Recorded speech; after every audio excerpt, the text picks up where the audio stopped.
environment compared to the refrigerator accelerates the growth of the bacteria that is still in the milk. That bacteria will begin fermenting the lactose, releasing acid conditions that causes the proteins to denature and kind of coagulate and form a curd. That's that chunky stuff that's in the milk. When you go to dump it out, the milk is chunky. That concept is used in making cheeses, cottage cheeses, sour creams, all of that. All of the different types of dairy products are all just different variations of fermented milk, of fermentation. So this is what a curd looks like. I am not going to ask you on an exam to determine an acid curd. I just want you to be aware that some of these processes, and you may see in the lab manual, you may see acid curd or clot. And the difference between a curd and a curd is hard and a clot is soft. It's like coagulated, it's jello-y.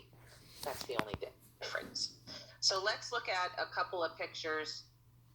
Pulled up a couple of pictures. I like this one, it's my favorite for the litmus milk.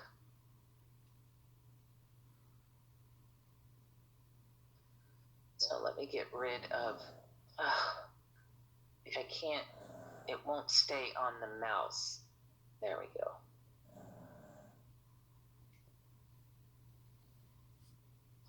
So this is a really good litmus milk picture to kind of give you a good idea of what's really happening in these tubes. On the left is our control. So this is the control. When I want the draw tool, I can't get it to work. Okay, so here's our control. This would be reduction. And this is alkaline with reduction. This is digestion. This is just alkaline. And this is just acid. It doesn't get any better than this picture here for litmus results. It's like those are the textbook results that we would look for to describe the 4 basic reactions in the litmus milk. So let's see if we can clear that. So let's try one more and then we'll move on.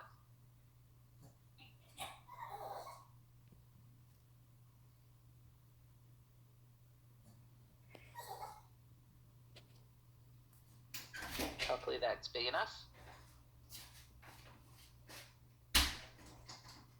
All right, so tube number 1 is our control. So let's take a look at tube number 2. What do you think's going on in tube number 2 here?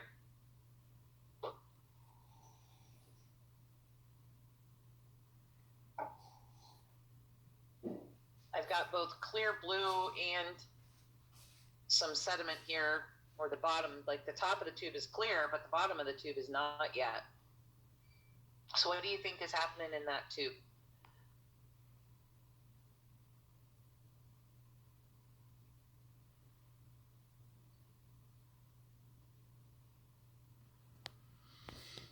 Yes, Fernanda, yes, it's digestion. It just does, it needs more time.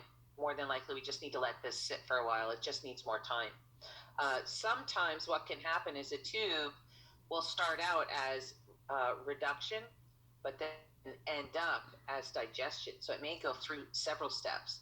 Litmus milk results take anywhere from 5 to 7 days. So usually if we run this test, we have to run it on a Monday, and then we come back the following week. We don't read it for an entire week. We let it sit in the incubator. It does take a very long time for some of these reactions to occur, especially reduction and digestion. So you are correct. We have all this clear here. I would also agree with you and say that that's digestion. Tube number 3.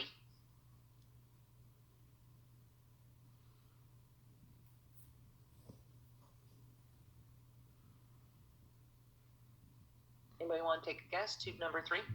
Yep, alkaline reduction. Excellent, Linda. And what about tube number 4?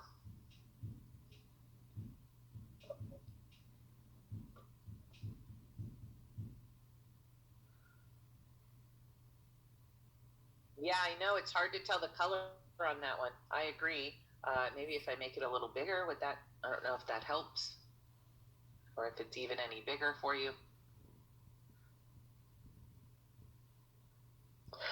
Well, here's where using a control comes in really handy. So take a look at the control here on the left. On the left, this control is very lavender-like, and my organism, yeah, looks pinker than the control. Yes, Marie. So once you start comparing it to the control, you can start seeing some of the color change. I wouldn't go with reduction, Linda, because there's no white. And with reduction, we usually see, we can see white at the bottom and then color at the top. And we don't see that. This is consistent color throughout the tube, even though the color is hard to determine. In this one, it's acid. It's definitely, yeah, it's an acid reaction, but it's a very light acid reaction. Compared to our next tube over here on the right, what do you think about this one?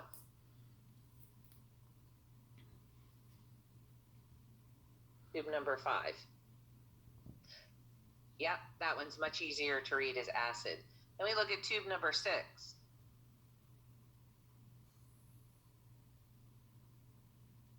Yep, again, that's an acid. And then tube number 7.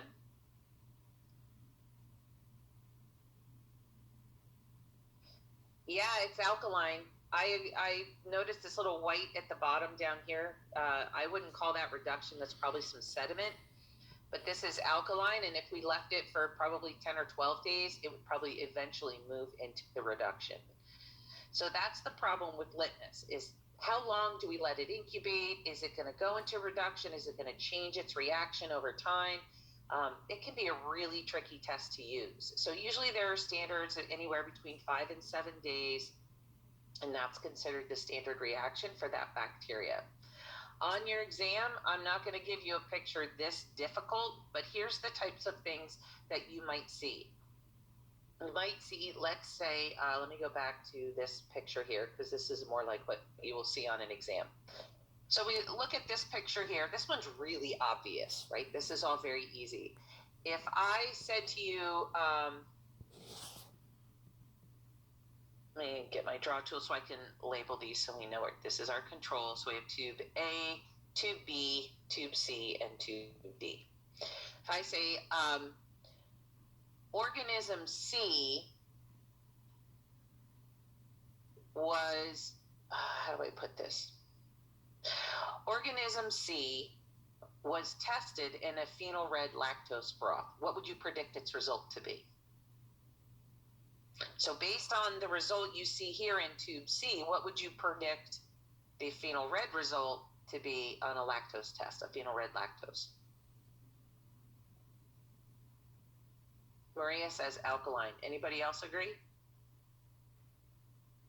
Or no, that was your answer to the last question. But Fernanda says yes, she agrees. So why would it be, how can I predict a phenol red result based off a litmus milk result?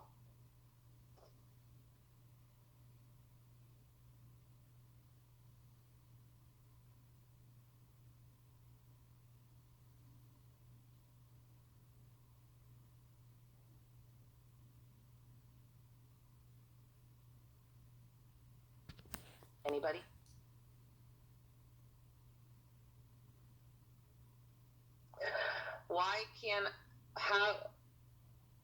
Why would I predict organism C in this litmus test to be negative in a lactose phenol red broth?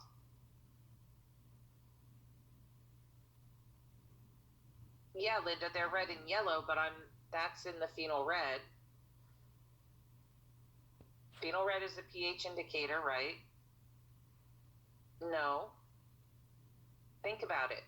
Why is my tube, let's start this way. Why is organism C giving me an alkaline reaction in litmus milk? What is it doing?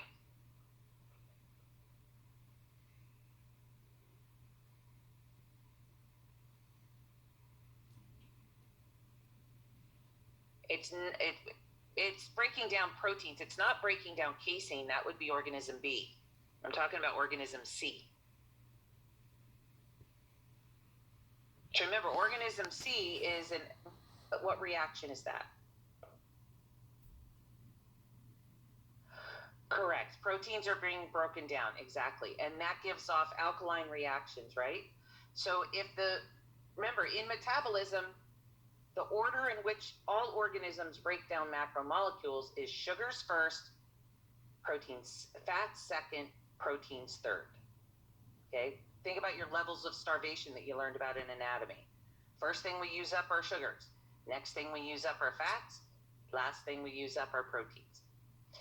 Bacteria do it the same way. So if sugars are there, is there sugar present in a litmus milk tube?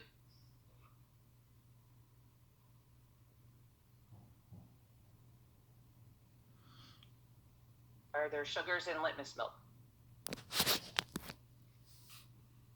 This would be a lot easier if you guys would turn your mics on.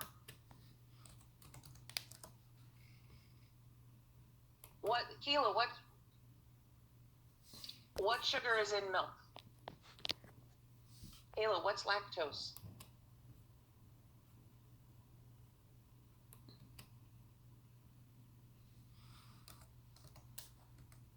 Milk, sugar, right, lactose. So you did know, see, you knew there was sugar in milk. All right, so milk has sugar in it. This bacteria is breaking down proteins.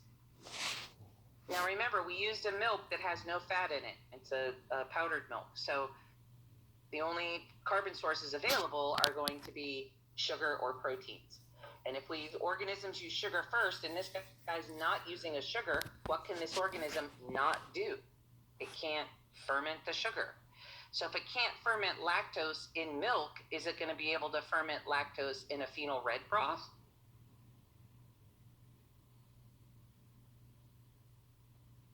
No. So, right. So let's ask the question again. If organism C provided this result, right? If organism C was then tested in a phenol red lactose broth, what would you predict its result to be?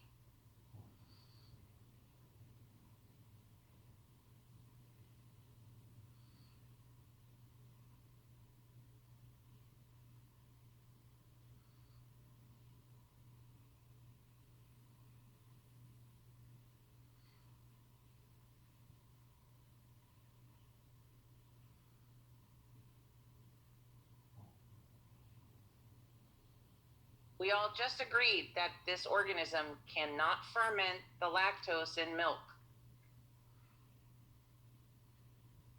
So will it be able to ferment? You all agreed if it can't ferment the lactose in milk, it can't ferment the lactose in a lactose phenol red broth. The pH indicator has nothing to do with the metabolic process. Thank you, Linda. It will be pink. So what do we call that reaction? It's not negative, Erica. What is the reaction that pink indicates in a phenol red broth? Thank you. Exactly. Yes. K negative. No, Kayla. Acid reactions in phenol red are yellow. There's no acid here because this organism cannot use lactose. It's using proteins instead of lactose that is available because milk is available. This is milk. So over here, organism D, what would I predict this organism's phenol red lactose result to be?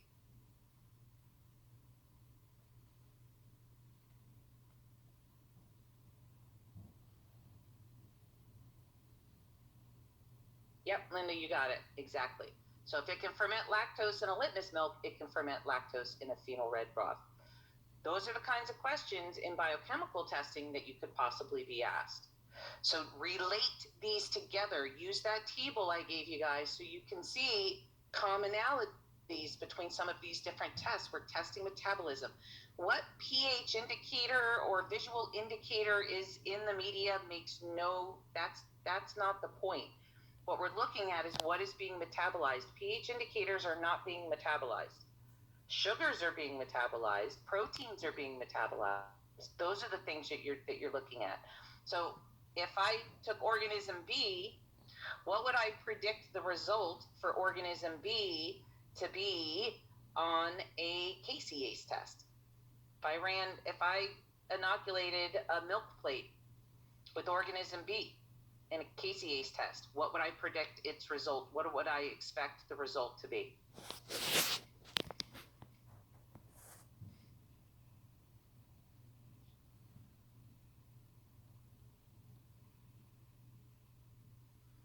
So think about what this organism is doing, what organism B is doing to the milk inside of this tube. What would it do to the milk in a milk plate?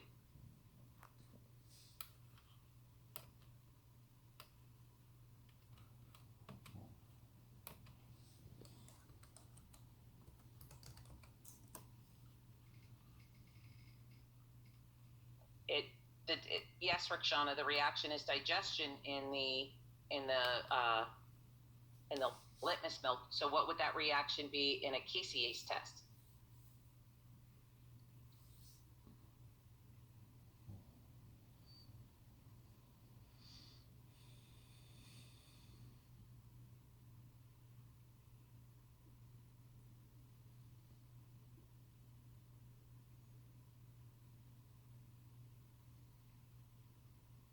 It's the same concept as what we just covered with organism C. If it can digest thank you, Fernanda. If it can digest the milk proteins, the casein in a litmus milk, it can predict it's going to give me a positive reaction on a casease test. This organism is producing casease. That's what's making it digest the milk. So you can use one set of test results to predict what you're going to get in another test.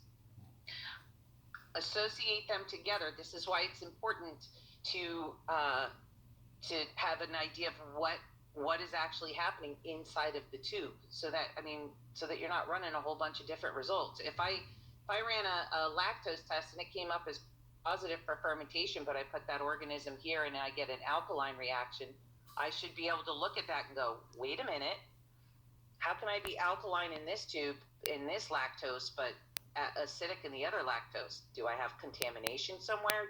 Have I made a mistake? Did I label my tubes wrong? By understanding how these are related together, how we're testing the same metabolism different ways, we can ensure that our test results are accurate, that we're not contaminating anything, and that we're being consistent in our techniques. All right, so we'll get out of litmus milk here. And we'll move over to catalase. Where did that go?